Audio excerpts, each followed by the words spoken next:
주님 안에서 승리하는 복된 하루가 되시기를 간절히 축원을 드립니다.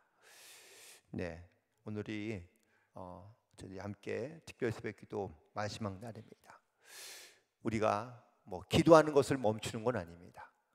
잠깐 저희들이 특별한 마음을 가지고 더 집중하며 기도했던 그런 기도회는 물론 끝이 나겠지만 그 미라클 스타들을 놓고 기도하는 여러분의 기도와 또한 영의 심령과 그리고 사모하는 간절한 성령을 사모하는 마음은 끝까지, 또한 주님 오실 때까지 우리가 끝까지 기도함으로 나아갈 수 있는 그런 저와 여러분 되기를 간절히 축원을 드립니다.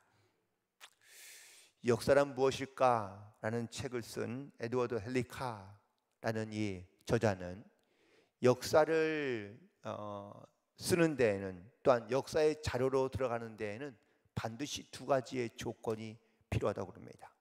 첫 번째 조건은 실제로 일어났던 일인가라는 겁니다. 역사적인 자료는 반드시 사실성에 근거하고 있어야 된다라는 것이죠. 또한 두 번째는 이 사실성 외에도 그 사건이 주는 의미, 그리고 후대의 역사에 반드시 영향을 끼쳐야 된다라는 이 두 가지의 조건이 반드시 필요하다고 말하면서 그 대표적인 사건 중에 하나를 예수님의 부활 사건으로 이야기하고 있다라는 사실입니다. 예수님의 부활 사건은 단순히 우리 믿는 자들에게 어떤 그냥 우리끼리만 아는, 어쩌면 또 있지 않았던 일들 그냥 우리가 믿음의 대상으로 삼고만 하는 것이 이 사건이 아니라, 예수님의 부활의 사건은 이처럼 역사적으로도 그리고 종교적으로도 매우 중요한 사건인 것을 우리 가운데 말씀하고 있습니다. 우리가 믿는 부활신앙의 기초는 바로 그가 살아나셨다라는 이 역사적인 사실로부터 출발하고 있기 때문입니다. 이건 이 예수님의 부활 사건은 단순히 그냥 한 사람 개인의 어떤 신념에 의해서 만들어진 것이 아닙니다. 자기의 신념을 지키기 위해서 자기를 희생하는 사람도 물론 종종 있지만, 하지만 모든 사람이 그 신념을 지키기 위해서 다 순교하는 것은 아니기 때문입니다. 예수님을 만나고 부활하신 주님을 만나고 난 다음에 복음을 증거하던 사람들이 사자의 입에 던져지기도 하고, 또한 불 속에 사라지기도 했던 이런 순교의 현장에서 자기의 믿음을 지킬 수 있었던 것은 단순히 신념이 아니라 바로 부활하신 주님을 경험하며 만났기 때문인 줄로 믿습니다. 이 부활하신 주님을 만나고 나면 이전과는 완전히 다른 놀라운 사람으로 변화가 되어 살아갈 수 있기 때문인 것이죠. 고린도전서 15장 14절에 있는 말씀에 보면, 그리스도께서 만일 다시 살아나지 못하셨으면 우리가 전파하는 것도 헛것이요 또 너희의 믿음도 헛것이라고 말씀하고 있습니다.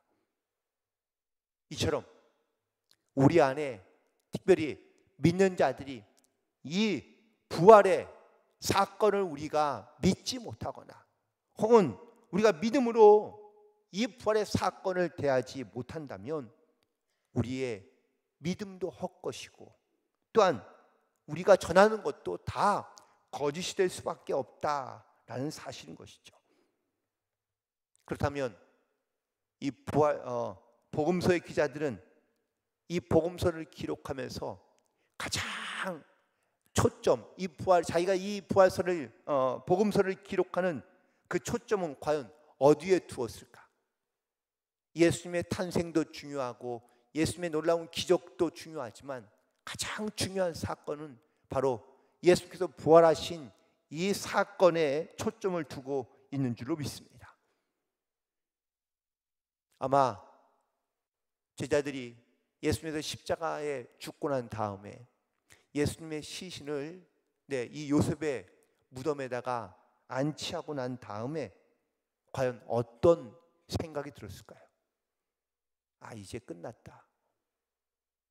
예수님을 통해서 기대하고 소망했던 일들이 이제는 예수님이 죽고 나니 이제 과연 무슨 소망이 있겠는가 라는 마음이 들어서 제자들은 다 흩어지기 시작했습니다. 흩어질 뿐 아니라 혹시라도 예수님을 따랐던 것 때문에 자기들에게 고난과 혹은 또 핍박이 찾아올 것을 두려워하여 그들은 숨어 있었고 또 그들은 두려움 가운데 살아갈 수밖에 없었던 것을 볼 수 있습니다. 하지만 다시 그들이 부활하신 주님을 만나고 난 다음에 또 성령을 체험하고 난 다음에 그들이 어떤 사람으로 변화되었는지는 우리는 또한 성경인 사도행전을 통하여 우리는 깨닫게 됩니다. 오늘 마가복음 16장 마가복음의 마지막 장에서는 바로 예수님께서 부활하셨다, 그가 다시 살아나셨다라는 이 말씀을 선포하고 있는데 이 부활의 가장 중요한 메시지는 바로 죄와 사망의 권세를 이기신 예수님을 바라봄으로 우리가 주님 앞에 나아가야 될 줄로 믿습니다. 오늘 본문에 있는 시작은 1절에 보니까 안식일이 지나매 라고 이렇게 시작하고 있습니다. 안식일, 특별히 6월절의 안식일이 지나고 난 다음에 그리고 이튿날 새벽 바로 이 여인들이 3명이서 예수님의 무덤가에 찾아갑니다. 그런데 이 여인들이 예수님의 무덤가에 찾아간 이유는 뭡니까? 예수님의 말씀을 기억하고 내가 3일 만에 다시 부활하리라는 이 말씀을 그녀들이 믿고 예수님의 무덤가에 찾아간 것이 아닙니다. 그저 예수님에게 그들이 할 수 있는 마지막 사랑과 존경을 표하기 위하여 예수님의 몸에 향유를 바르기 위하여 예수님의 무덤가에 찾아갔을 뿐입니다. 그들이 무덤가에 가면서 걱정했던 것이 하나 있습니다. 그건 바로 그 무덤에 있는 돌, 입구에 막아놓은 그 돌을 과연 누가 움직여줄 수 있을까?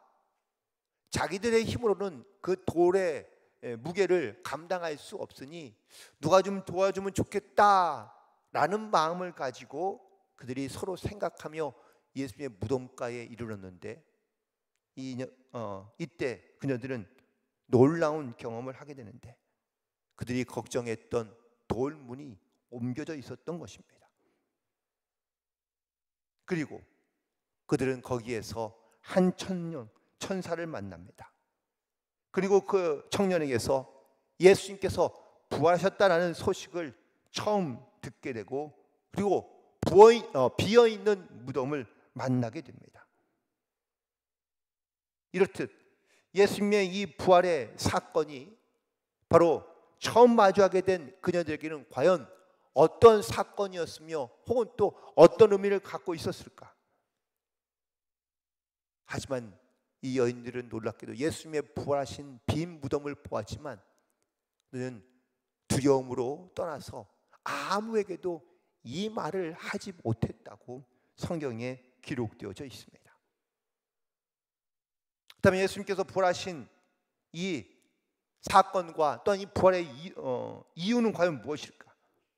예수님도 죄와 그리고 사망의 권세를 이기시고 다시 살아나셨다라는 것을 이스라엘 백성들뿐만 아니라 지금도 주님의 부활을 믿지 못하는 모든 사람들 가운데 바로 말씀하고 계신다는 사실을 우리가 기억함으로 나아가야 될 줄로 믿습니다. 내가 예수님의 부활을 믿지 못하면은요, 내가 예수를 믿으면서도 내가 얼마나 큰 죄인인지 또한 내가 주님 앞에 나아갈 수 없는 부끄러운 존재인지를 우리가 잘 깨닫지 못한다라는 사실입니다. 예수님의 부활 사건이 믿어지면 이전까지 내가 정말 주님의 말씀과 혹은 또 주님의 뜻을 떠나 얼마나 우리가 인간적인 삶을 살았는지를 깨닫게 된다는 겁니다. 내 인생의 초점이 나를 중심으로 살아가는 세상에서의 살아가는 삶이 아니라 구원과 하나님의 은혜에 대한 감사함으로 내 죄를 사하시고 나를 위해 죽으신 그 십자가의 사건이 나를 구원하기 위한 하나님의 귀한 은혜였음을 깨닫게 되고, 또 그 믿음의 고백 위에 우리 하나님의 말씀 가운데 순종하는 삶을 살아갈 수 있게 하기 때문입니다. 우리의 신앙의 포커스가 주님께 명확하게 맞춰 있지 않으면 우리는 주의 말씀에 순종하는 삶을 살기가 어렵습니다. 하나님께서 나를 왜 구원하시고 나를 왜 택하시며 또한 나를 왜 부르셨는지, 그 부르심에 대한 분명한 신앙의 고백이 있지 않는다면 우리는 끊임없이 하나님 앞에 내가 원하는 것을 또한 내가 바라는 것을 구하며 우리가 주님 앞에 나아갈 수밖에 없기 때문입니다. 고린도전서 15장 57절과 58절에 있는 말씀입니다. 우리 주 예수 그리스도로 말미암아 우리에게 승리를 주시는 하나님께 감사하노니, 그러므로 내 사랑하는 형제들아 견실하며 흔들리지 말며 항상 주의 일에 더욱 힘쓰는 자들이 되라. 이는 너희 수고가 주 안에서 헛되지 않은 줄 압니다 라고 말씀하고 있습니다.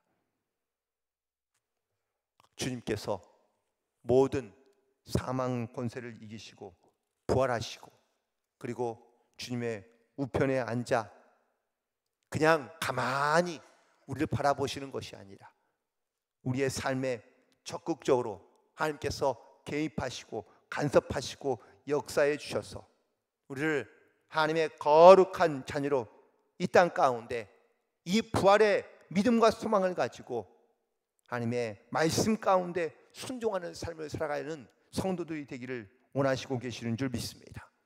오늘도 이 죄와 사망의 권세를 이기신 주님을 바라보며 또 그 주님께서 주시는 말씀을 따라 순종함으로 승리하는 삶을 살아갈 수 있는 모든 성도들이 되기를 간절히 축원을 드립니다. 사실 마가복음을 16장에 읽어보면 사실 원래 원본으로는 16장 8절에서 말씀이 끝나고 있다고 합니다.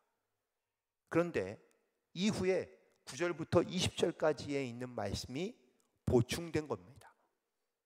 왜냐하면 8절까지에 있는 말씀에선 이렇게 끝나고 있기 때문입니다. 여자들이 예수님의 부활의 사건을 경험하고 난 다음에 도망쳐 나와서 아무에게도 이 말을 하지 못하였다고 기록하고 있습니다. 그런데 이 말씀에서 마가복음의 말씀이 끝난다면 사실 예수님의 부활의 사건이 전해지지 않은 채 끝나고 말기 때문입니다. 물론 이것을 마가가 쓴 것인지 아니면 후대에 다른 사람들에게 보충되었는지는 정확하게는 알 수 없습니다. 다만 예수님의 부활의 소식을 경험한 여인들도 또한 그 이후에 등장하는 제자들도 예수님의 부활의 소식을 들었지만 불신앙적이었다라는 사실입니다. 즉 들어도 믿지 못했다라는 겁니다. 엠마오로 내려가는 두 제자도 역시 믿지 못했습니다. 두려움과 절망 가운데 있던 제자들, 결국 이 제자들의 마음 가운데 부활하신 예수님이 직접 나타나 말씀하기 전까지는 도무지 믿을 수 없었다라는 것입니다. 그런데 이런 제자들이 부활하신 예수님을 만나고 또한 오순절의 성령을 체험하고 난 다음부터 그들은 가는 곳곳마다 예수님의 부활의 사건을 증언하는 증인이 됩니다. 사도행전 4장 20절에 있는 말씀에 보면 우리는 보고 들은 것을 말하지 않을 수 없다라고 담대하게 선포하고 있습니다. 지금도 예수님께서 죽었다가 다시 살아나셨다는 이 부활의 사건을 사람들에게 얘기하면 사람들이 어떻게 반응할까요? 미친 거지. 제정신이 아닌 거야. 믿으려 하지 않는다는 사실입니다. 심지어 교회를 다니고 있는 교인들 중에서도 예수님의 부활의 사건을 믿지 않는, 의심하는 사람들도 있다라는 것이죠. 그렇다면 믿지 못하는 이유, 믿지 않는 이유는 과연 무엇일까? 예수님의 부활의 사건이 나와는 현실적으로 가깝게 들리지 않기 때문입니다. 다시 말하면 예수님의 부활의 사건이 나와 아무런 상관도 없으며 혹은 관심조차 두지 않고 있다라는 사실이죠. 현실의 문제가 너무 커 보이고 현실에서 내가 지금 염려하며 근심하고 있는 것들이 더 무겁기 때문에 주님의 부활에 대한 말씀과 이야기와 믿음이 들지 않는 겁니다. 심지어 예수님을 알고 예수님을 믿는다고 말하면서도 부활의 주님이 내 인생 가운데 함께하며 섭리하신다는 이 놀라운 말씀과 사실을 내 삶의 현장에서 전혀 체험하지 못하기 때문이라고도 말할 수 있습니다. 우리 주변에 하나님을 믿지 못하며 또한 살아계신 하나님을 잃어버린 채 살아가는, 그래서 자기 자신의 인생 가운데 자신감을 가지고 살아가다가 어느 날 모든 것을 잃어버리고 허무하게 살아가는 사람들을 종종 보게 됩니다. 누가복음 16장에 부자와 거지 나사로의 비유가 등장하는데, 부자는요 고운 자색 옷과 베옷을 입었다고 말씀하고 있습니다. 이 말은 당시에 고운 자색 옷과 베옷은 제사장들이 입는 옷입니다. 그런데 그는 천국을 믿지 않았습니다. 아니, 더 정확하게 표현하면 천국을 믿지 않은 것이 아니라 자기가 천국에 갈 것이라고 믿었고 천국에 전혀 들어가지 못할 것이라고는 생각해 본 적이 없는 사람입니다. 그런데 그가 죽어서 천국에 가지 못하고 지옥불에 남아 있습니다. 자기가 왜 지옥불에 왔는지 도무지 이해하지 못하고 있는 사람입니다. 그런데 더 심각한 문제가 있습니다.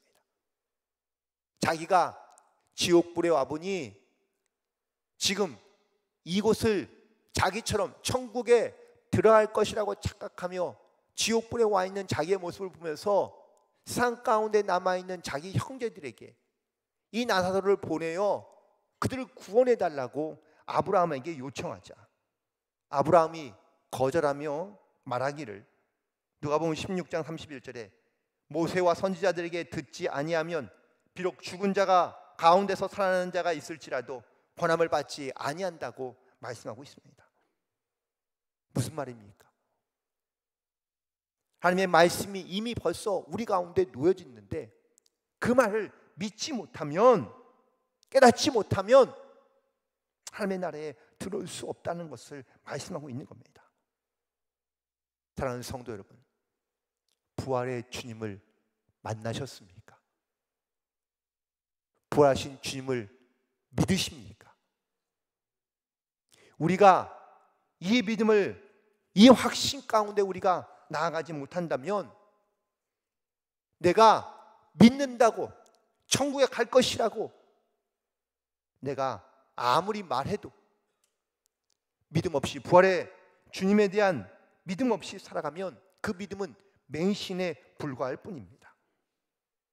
믿음은 보이지 않는 것을 실상으로 여기며 믿는 것을 의미하고 있습니다. 부활의 사건이 그냥 단순히 귀로만 들려진 사건이 아니라 내 눈으로 직접 보는 것 같은 그 믿음의 확신 가운데 나아가야 될 줄로 믿습니다. 제자들이 부활하신 예수님의 소식을 들었습니다. 하지만 아무도 그 이야기를 믿지 않았습니다. 결국 부활하신 주님을 직접 만나고 나서야 그들은 그제서야 부활하신 주님을 깨닫게 되었고, 이 주님을 만남 체험으로 말미암아 그들이 또한 성령의 충만함을 받고 세상 가운데 나아가 담대하게 복음을 증거하는 성도로서 살아가게 된 줄로 믿습니다. 한 가지 예화만 드리고 말씀을 마치려고 그러는데, 네덜란드 대학에서 미술사를 강의했던 한스 로스마커라는 교수가 기독교와 예술이라는 책에서 한 일본 화가에 대한 이야기를 소개하고 있는데, 이 호쿠사이라는 이 화가에 대한 이야기입니다. 그런 아주 유명한 화가였는데 당시에 가까운 지인이 그에게 다가와서 자기 집에 좀 복이 들어올 만한 그런 멋있는 그림, 특별히 자기가 닭을 좋아하는데 이 숱하게 그림을 그려달라고 부탁을 합니다. 그러자 이 호쿠사이라는 화가가 그러면 일주일 후에 오라고 이야기합니다. 그래서 그 지인은 일주일 후에 찾아갔습니다. 그러자 다시 그 화가가 2주를 연기합니다. 그래서 다시 2주 후에 찾아갔더니 이번엔 2달을 더 연기하는 겁니다. 마음이 좀 불편했지만 다시 2달 후에 찾아갔습니다. 그랬더니 다시 또 반년을 연기하는 겁니다. 이런 식으로 자꾸 연기하더니 3년이 지났습니다. 이제는 더 이상 참지 못한 이 지인이 이 화가를 찾아와서 화를 내며 더 이상 나는 기다리지 못하겠다, 이제 그만둬라 라고 이렇게 이야기하자, 그때 그 호쿠사이라는 화가가 그 자리에서 붓과 종이를 꺼내어 아주 멋있는 숱하게 그림을 그려줍니다. 아주 짧은 시간에 그림을 받고 난 다음에 이 지인이 더 화가 났습니다. 아니, 이렇게 쉽게 이렇게 빠르게 그릴 수 있는데 왜 3년씩이나 연기했느냐 라고 화를 내며 묻자, 그를 데리고 자기의 화실로 들어갑니다. 화실 그 방에 들어갔더니 3년 동안이나 그가 습작했던 그림들이 수천 장이 그 안에 널려져 있는 겁니다. 3년 동안 밤낮없이 그렇게 노력하고 애씀으로 쉽게 그 그림을 그릴 수 있을 때까지 훈련했기 때문이라는 것을 보여준 것이죠. 사랑하는 성도 여러분, 우리가 신앙과 믿음으로 하나님의 말씀대로 살아간다는 것이 내가 그냥 한번 믿었다고 고백하고 또 내가 이 구원의 확신의 증인이 되어 이 땅 가운데 살아간다는 것이 그냥 내가 한번 어쩌다 한번 받은 은혜로만 내가 이 세상을 내가 믿음으로 승리하며 살아가는 것이 아니라 영적인 훈련과 성령의 능력을 의지하여 우리가 살아갈 때 이 세상에서 건강하고 담대한 믿음의 증인으로 살아갈 수 있는 줄로 믿습니다. 여러분, 복음을 전하는 것이 쉽습니까? 근데 어떤 분들에게는 복음 전하는 것이 그렇게 어렵지 않지만 어떤 분들에게는 그 복음 전하는 것이 무척이나 어려울 수 있습니다. 이유는 아주 단순합니다. 우리가 말씀의 복음의 성령에 붙들려 있다면 복음을 전하고 예수를 증거하는 것이 그렇게 어렵지도 힘들지도 않을 수 있습니다. 하지만 한 번도 우리가 복음을 전해본 적도 또한 담대하게 이 부활의 주님에 대하여 증거한 적이 없다면 부활의 주님을 증거하는 것이 무척이나 힘들고 어려울 수 있습니다. 우리 가운데 정말 내가 이 부활의 주님을 만나 내가 하나님의 거룩한 자녀가 된 것을 믿음으로 고백하며 이 성령의 도우심과 역사하심을 통하여 우리가 체험되고 또한 경험된 그 주님의 은혜를 우리가 믿음으로 선포하며 고백할 때 강하고 담대한 믿음의 증인으로 이 땅 가운데 승리하는 삶을 살아갈 수 있는 줄로 믿습니다. 오늘 다시 한번 이 부활의 주님을 믿고 담대하게 증거하여 우리에게 맡겨진 영혼권의 사명을 감당하며 기쁨으로 승리하는 삶을 살아갈 수 있는 복된 성도들이 되시기를 주님의 이름으로 간절히 축원을 드립니다. 기도하시겠습니다.